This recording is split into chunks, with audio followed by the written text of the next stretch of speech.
Achilles tendons rupture with a shot heard round the world. Almost every patient says they're on a tennis court or playing basketball or pickleball and they suddenly heard or felt what seemed like a gunshot and had exquisite pain at the back of their ankle.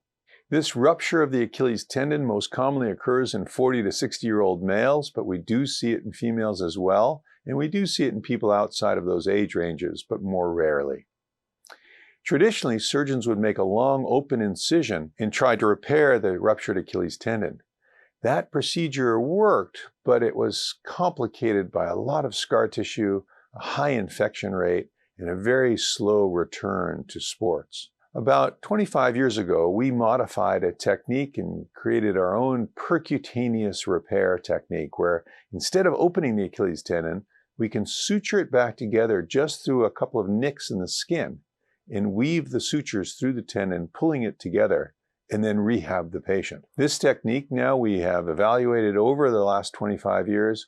The Achilles tendon heals beautifully, usually thicker than the normal one, and patients by 6 months are back to surfing and playing the sports they love to do. So we don't believe that you should open an Achilles tendon except extremely rarely. We think almost all of them can be repaired by our percutaneous technique.